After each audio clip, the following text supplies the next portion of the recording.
Saya berpandangan sebetulnya kekuatan Golkar dalam konteks ideologi, Golkar tetap partai pemenang, Pak. Ya. Golkar yang saya maksud di sini, Golkar dalam konteks kekuatan real pendukungnya. Karena sesungguhnya Golkar itu adalah partai Golkar yang sekarang satu. Ya. Yang kedua itu ada Partai Gerindra. Ya. Yang ketiga itu ada Partai Nasdem. Yang keempat itu ada Partai Demokrat. Ya. Yang kelima itu ada Partai Hanura, Partai Berkarya, Partai PKPI, dan seterusnya dan seterusnya. Ya. Itu semuanya pimpinannya, ya. anggotanya itu semua punya nomor induk pokok kepegawaian, nomor induk anggota, Pak, NPAG. NPAG. Jadi sebetulnya dia itu tetap sebagai, jadi Golkar itu selama era reformasi ini pun di mata saya dia tetap sebagai pemenang, Pak.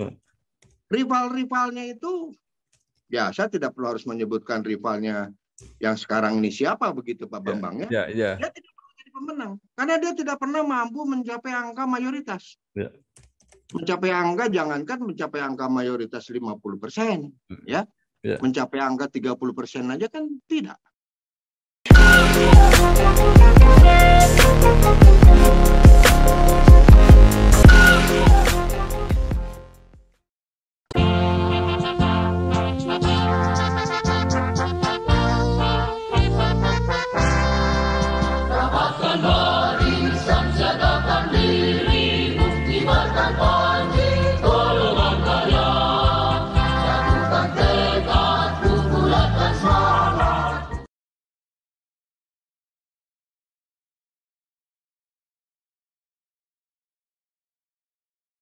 Assalamualaikum warahmatullahi wabarakatuh.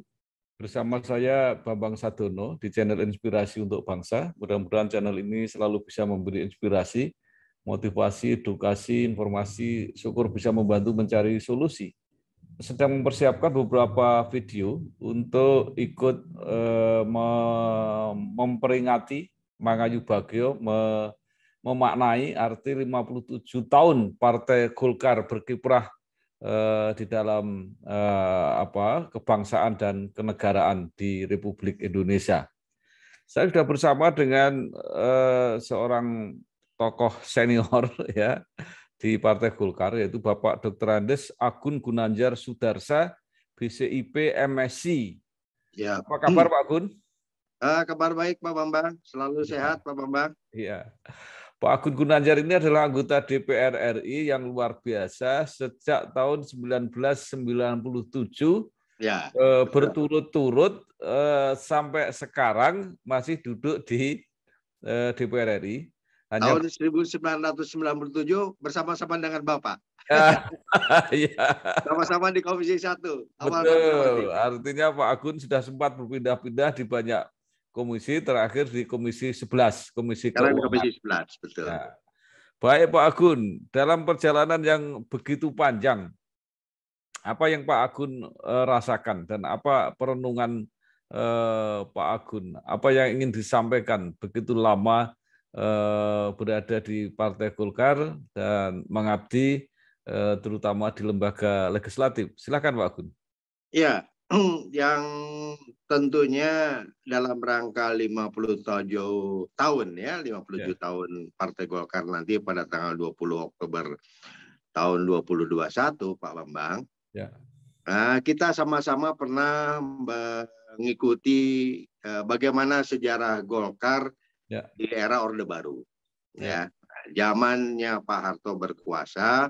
Dan setelah itu kita masuk yang namanya era reformasi, di mana Golkarnya itu sudah tercabik-cabik dan terbelah-belah, yang hari ini masih mampu bertahan menjadi pemenang kedua dalam konteks pemilu yang lalu. Nah, dari catatan 57 tahun perjalanan Partai Golkar ini, Pak Bambang, setidaknya saya melihat sebuah fenomena yang menarik. Yang pertama, Golkar itu berdiri pada tahun 64. Itu ketika terjadi semacam krisis ideologi terhadap ideologi nasional Pancasila. Nah, kemudian lahirlah Golkar, bersamaan dengan itu terjadi peristiwa pergantian era pemerintahan dari Orde Lama ke Orde Baru, di mana Golkar itu menjadi pilar kekuatan utama penyelenggaraan pemerintahan Orde Baru yang dipimpin oleh Pak Harto. Dan tidak bisa kita pungkiri, ada sisi-sisi yang memang juga diakui sampai hari ini menjadi sebuah legenda yang cukup positif dengan pembangunan. Tapi di sisi lain juga banyak memberikan sebuah catatan-catatan yang buruk terkait dengan implementasi prinsip penyelenggaraan kekuasaan atas dasar demokrasi. Nah, pasca perubahan rejim dari Orde Baru ke Orde Reformasi ini menarik, Pak Bambang. Ya.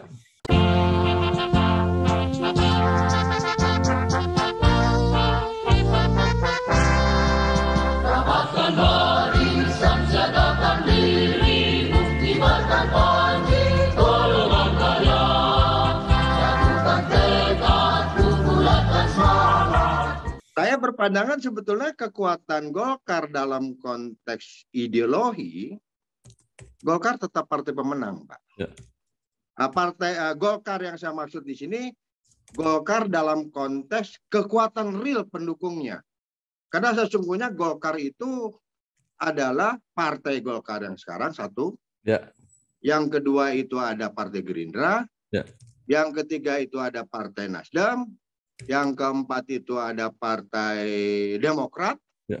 Yang kelima itu ada Partai Hanura, Partai Berkarya, Partai PKPI, dan seterusnya dan seterusnya. Ya.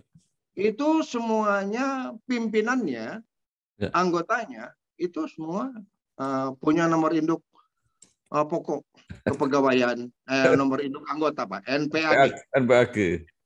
Jadi sebetulnya dia itu tetap sebagai, jadi Golkar itu selama era reformasi ini pun di mata saya dia tetap sebagai pemenang, Pak.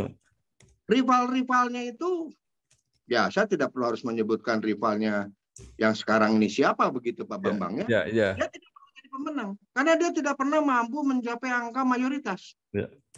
Mencapai angka, jangankan mencapai angka mayoritas 50%, ya. Mencapai angka 30% aja kan tidak. Ya.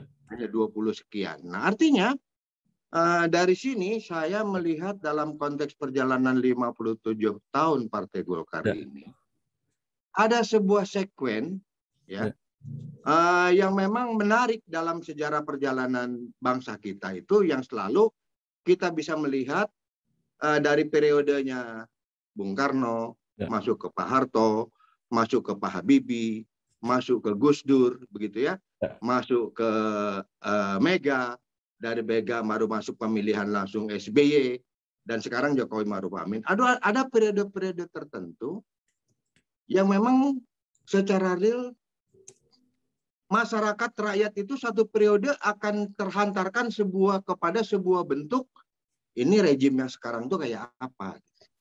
Ya. Bisa dibayangkan Orde Baru zaman Pak Harto 32 tahun gegap gempita, begitu rejim konstelasi politik berubah, kondisi ekonomi berubah, seketika tuh jatuh.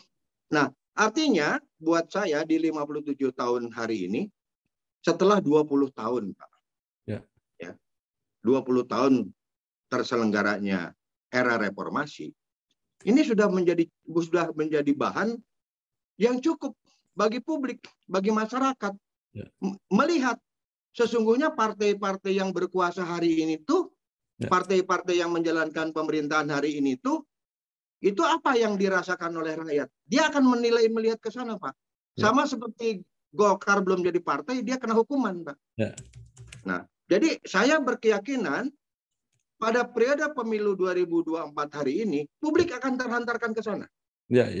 Dia akan menilai, mengevaluasi selama era reformasi ini reformasi ini membawa kesejahteraan buat rakyat tidak? Membawa kemajuan buat kami tidak? Nah, kok begini. Nah, ini akhirnya nanti akan bergeser kembali, Pak. Mendingan juga zaman Golkar dulu, kira-kira gitu. Nah, ini yang saya melihat fenomena ini, Pak Bambang. Saya juga sudah banyak memberikan masukan kepada pimpinan partai. Pergunakanlah, manfaatkanlah kesempatan peluang terbaik ini Bukan kita bersyukur Ya. bahwa era pemerintahan hari ini, rejim yang sekarang berkuasa, partai yang berkuasa itu tidak bisa maksimal gitu ya. Ya. Tapi ini momentum dalam konteks demokrasi yang memang peluang bagi Golkar. Itu di awal kami begitu, Pak. Ya.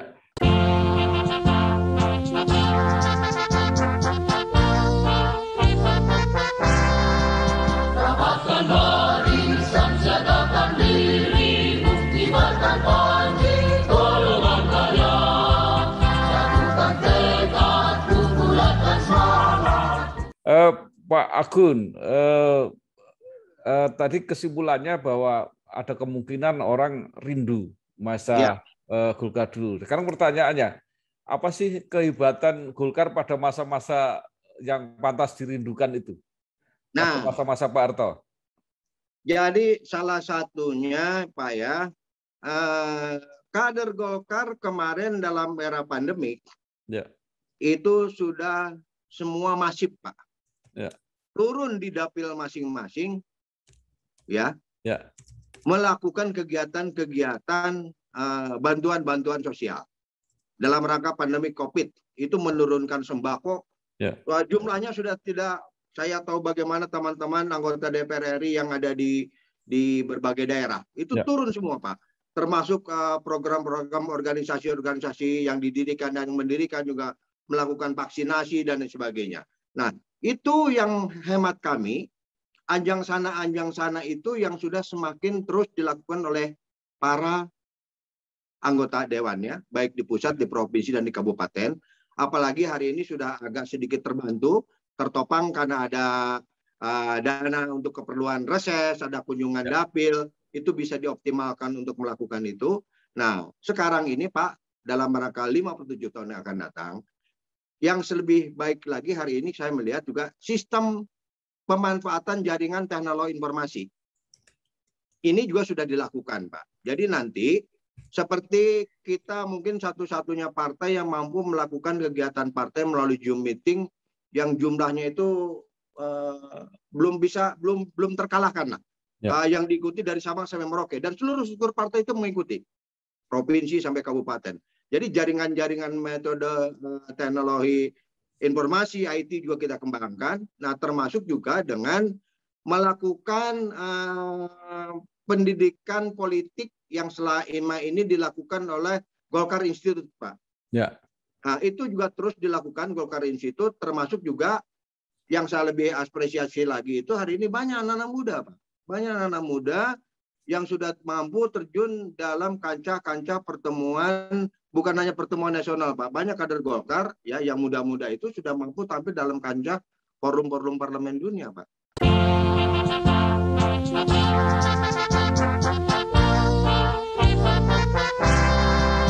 Rapatkan barisan, siagakan diri, buktikan panji, golongan karya. Satukan tekad, bulatkan semangat. Nah, Pak Agun, tadi dikatakan bahwa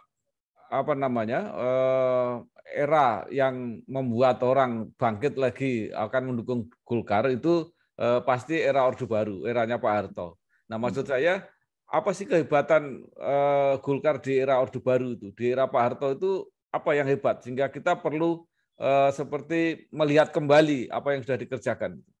Sebetulnya bukan pada posisi saya agak berbeda, Pak Bambang. Ya. Jadi bukan melihat kehebatan Orde Baru itu melakukan apa dan sebagainya tapi secara teknis, secara implementatif yang perlu kangen kepada masyarakat seperti masa lalu, dan itu adalah kunci keberhasilan adalah siasat ya Golkar dalam kondisi kekinian dengan mengevaluasi dulu kenapa menjadi kuat itu karena memang semua kader itu turun ke bawah sampai melalui karakter des. Nah, itu momentum itulah yang kita gunakan pada suatu situasi rakyat hari ini agak tanda petik pemerintahan hari ini begini-begini aja. Nah, kira-kira itu Pak Bambang momentum. Ya.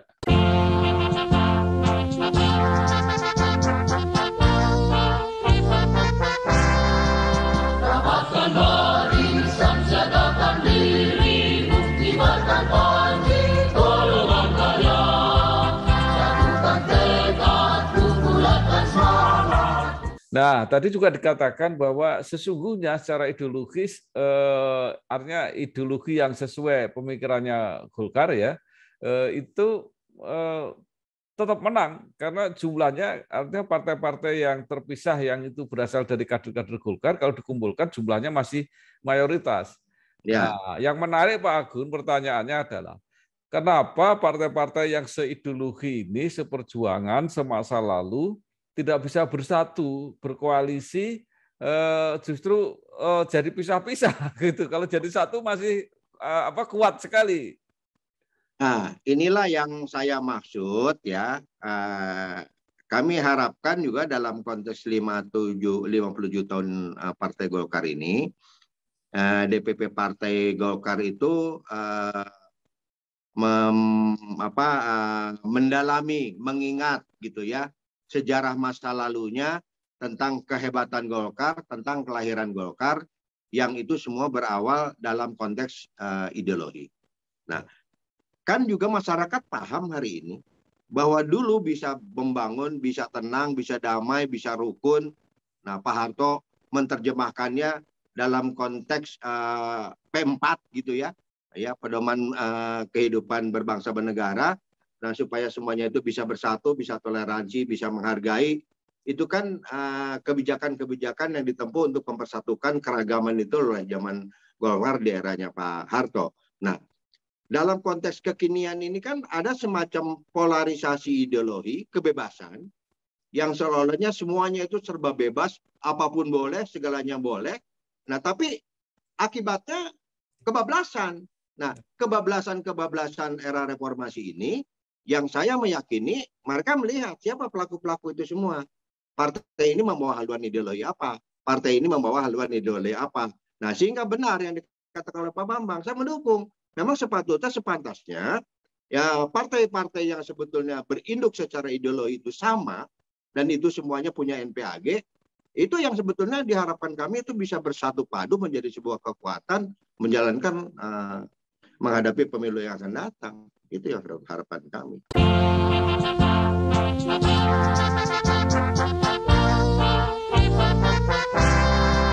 Rapatkan barisan, siagakan diri, buktikan panji, golongan karya.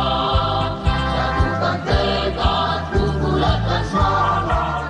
Ya, apakah ini karena kita menghadapi kultur ya, kultur yang belum ideal. Jadi partai-partai bekerja sama bukan karena platform ideologi dan cita-cita, tapi platform kepentingan-kepentingan sesaat. Ya, saya setuju dengan pendapat Pak Bambang. Jadi hari ini fenomena-fenomena yang terjadi hampir dialami oleh semua partai, makanya tidak ada semua partai yang hari ini mampu menjadi pemenang mayoritas, Pak. Tidak ada. Karena yang bersinergi bersama-sama itu bukan pada platform ideologi, bukan pada platform visi, misi, pencapaian tujuan bersama-bersama bernegara, tapi lebih kepada orientasi kepentingan masing-masing. Nah, kalau kepentingan masing-masing itu pasti sesaat, Pak. Tidak mungkin bisa berjalan langsung 5 tahun. Pasti baru jalan setahun, 2 tahun. Pada sisi ya namanya kepentingan subjektif, Pak. Pasti selalu ada gesekan-gesekan. Makanya tidak akan pernah ada koalisi di era dengan seperti ini yang langgeng. Saya bertanya, koalisi partai mana yang hari ini langgeng? Nggak ada, Pak. Nggak ada koalisi partai pendukung pemerintah, pengusung Jokowi, Ma'ruf Amin, misalkan gitu, langgeng. Tidak, kok hari ini yang nampak malah musuhnya jadi satu gitu, Pak. Kan begitu.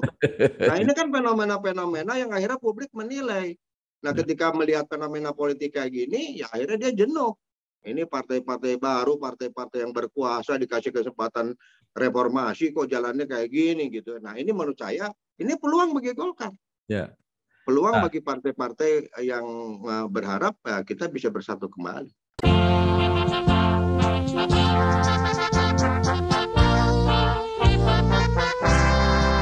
Rapatkan barisan, siagakan diri, buktikan panji, golongan karya. Satukan tekad, kukulatkan semangat. Pak Agun mengikuti perjalanan partai relatif lama lah ya, Ya, betul. reformasi setelah reformasi. Apa sebenarnya yang harus dilakukan baik oleh partai maupun oleh kader, oleh pemimpin, oleh senior-senior partai, ya, supaya partai ini menurut Pak Agun punya prospek untuk kuat kembali? Ya, kalau menurut saya dalam konteks 57 tahun ini, kembali partai harus kembali kepada jati dirinya. Satu, bahwa kita partai yang dibentuk dalam konteks ideologi melawan, mencegah berbagai bentuk-bentuk paham-paham ideologi lain yang sering disilakan dalam Orde Baru itu baik ekstrim kiri maupun ekstrim kanan.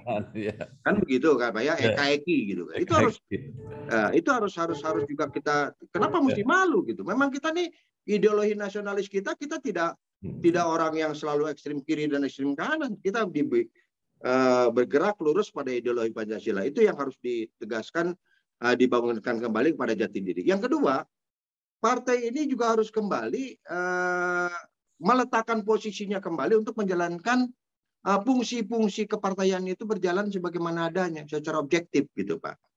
Baik fungsi edukasi, ya, fungsi sosialisasi, ya, termasuk fungsi kaderisasi. Ya.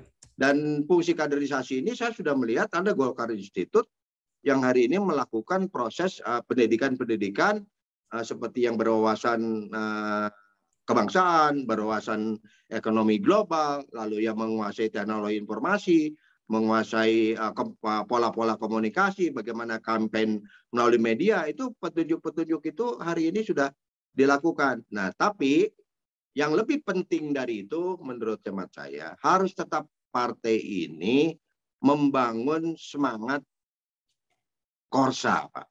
Ya, membangun semangat korsa, saling harga menghargai, saling hormat menghormati, saling memberikan porsi dan memberikan peran.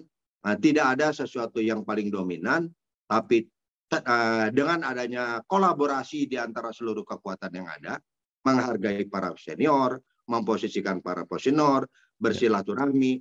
Yang kami melihat hari ini cukup banyak dilakukan. Saya bisa melihat mulai dari tokoh-tokoh mantan-mantan ketua umum, ya, kalau dalam setiap kegiatan itu selalu dihadirkan, hadir dan sebagainya, sehingga friksi-friksi yang ada di bawah, Bang Akbar ada di sini, Bang Ical ada di sini, Pak Agung atau Pak JK segala macam, kami melihat mereka bisa menunjukkan dalam sebuah forum-forum kebersamaan. Nah, tinggal langkah-langkah yang dilakukan ini secara operasional juga dilakukan oleh kader-kader di daerah, Pak. Ya, jadi kader-kader di daerah ini menurut saya baik di provinsi, kabupaten itu harus sudah mulai kembali menyentuh, menggapai para senior, ya, yang juga mungkin hari ini sudah lama tidak bersilaturahmi, termasuk juga mempersiapkan kader-kader mudanya. Karena reformasi ini sudah 20 tahun, Pak, sudah banyak pemilih baru yang dia tidak tahu tentang sejarah kepartaian Golkar.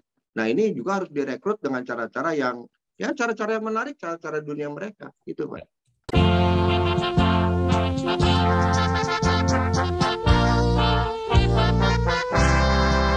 Rapatkan barisan, siagakan diri, bukti batang panji, golongan karya. Jatuhkan tekad, kukulatkan semangat. Jadi memang kan para senior ini juga menunjukkan keteladanan yang luar biasa. Misalnya Pak Akbar Tanjung, ya. Pak Akbar Tanjung bukan saja prestasinya bagus ketika memimpin dalam keadaan sulit, partai bisa menang, tetapi sampai saat ini pun kelihatannya juga masih mentradisikan untuk turun ke bawah itu. Betul. Ya.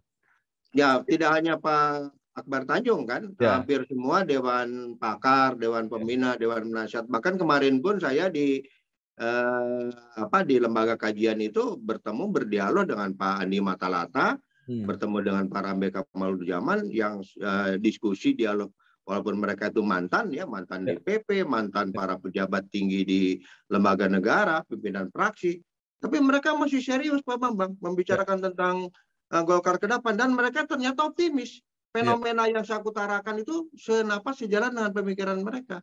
Ini peluang 2024 ini peluang bagi Partai Golkar untuk menunjukkan jati dirinya, karena satu situasi, satu dekade masyarakat ini sudah bisa melihat dan menilai selama Orde Reformasi ini apa yang dirasakan. Ya. Nah, mereka bisa flashback gitu Pak, melihat itu. Jadi memang salah satu kunci tadi Pak Agun tadi sudah katakan bahwa kalau para tokoh, para pemimpin, para senior ini kompak jadi satu, itu juga pengaruhnya ke bawah juga sangat besar. Betul. Ya. Baik, mungkin terakhir Pak Agun, apa yang masih disarankan termasuk kepada kader-kader baru, kader-kader muda, baik yang duduk di lembaga legislatif maupun yang di eksekutif, ya, apa yang harus dilakukan untuk memperkuat partai ke depan? Ya, yang pertama saya sebagai kader Golkar dari usia muda, saya aktif tahun 82, masih zaman ketua umum Golkarnya Pak Wahono waktu itu Pak ya. Jadi masih ingat betul saya. Dan tahun 84 pun 86 saya sudah jadi pengurus Golkar di Jakarta Selatan. Sampai hari ini saya masih tetap bertahan di rumah Golkar. Nah, tentunya saya berharap kepada yang sudah senior-senior, berikanlah kontribusi pengalaman-pengalaman baik itu kepada kader-kader muda. Lebih baik kita tidak usah lagi di depan, ya, lebih baik kita di belakang, memberikan dorongan, memberikan support, memberikan semangat, memberikan optimisme, memberikan sejumlah pengalaman-pengalaman itu kepada anak-anak muda, supaya anak-anak muda itu tampil di depan. Nah, untuk anak-anak muda, kalau menurut hemat saya, Anda adalah calon-calon pemimpin masa depan. Yang utama harus Anda lakukan, Anda harus punya integritas. Nah, integritas itu manusia yang betul-betul tahan banting, tahan uji dalam menghadapi berbagai cobaan. Seseorang yang jujur, yang disiplin, yang bertanggung jawab, yang ya berintegritas lah. Kalau dalam konteks itu punya iman dan takwa gitu kan. Jadi tidak lagi tergiur oleh godaan-godaan ingin cepat kaya, ingin sudah contoh banyak lah. Jadi integritas, kita mengabdi untuk kepentingan rakyat. Bekerjalah untuk rakyat. Perkuat kemampuan disiplin keilmuan saudara, komunikasi politik saudara, jejaring Anda, persiapkan diri Anda dengan sebaik-baiknya, karena hanya itu yang bisa menghantarkan Anda untuk mampu menjalankan roda pemerintahan ke depan yang lebih baik. Nah, saya meyakini peluang itu hari ini adalah peluang yang terbaik bagi Partai Golkar. Ya. Oleh karena itu, kepada kaum muda, yakin bahwa melalui Partai Golkar inilah peluang kita untuk meraih kekuasaan kembali. Karena satu periode, sudah dua dasawarsa era reformasi ini, rakyat sudah bisa melihat dan menyaksikan sendiri sejumlah partai yang mendapatkan tonggak kekuasaan, menjalankan roda pemerintahan itu, kesungguhan, keseriusannya mengurus rakyat, rakyat sudah bisa melihat, menilai itu. Oleh karena itu, yakin dan optimislah. Melalui Partai Golkar ini sejumlah anak muda akan banyak mendapatkan support dukungan kita bersama. Ya, sekali lagi selamat hari ulang tahun Partai Golkar. Kita harus yakin, optimis. 2024 kita harus meraih dan memenangkan kembali. Hidup Partai Golongan Karya. Terima kasih Pak Dr. Andes Agun Gunanjar Sudarsa, DP, MSI, anggota DPR RI yang sudah 5 periode Pak Gun ya. 6 periode Pak. Aduh, 6 periode dan berturut-turut. Turut-turut tanpa putus Pak. Prestasi yang sangat luar biasa. Itulah pengalamannya dan Pak Agun meyakini bahwa ke depan ini adalah peluang Partai Golkar untuk eksis kembali, menunjukkan pengalaman dan kemampuannya untuk mengelola negara ini dengan lebih baik. Terima kasih Pak Agun, sukses terus. Sama-sama Pak Bambang. Selamat berjuang. Matur nuwun. Terima kasih. Assalamualaikum warahmatullahi wabarakatuh. Waalaikumsalam warahmatullahi wabarakatuh.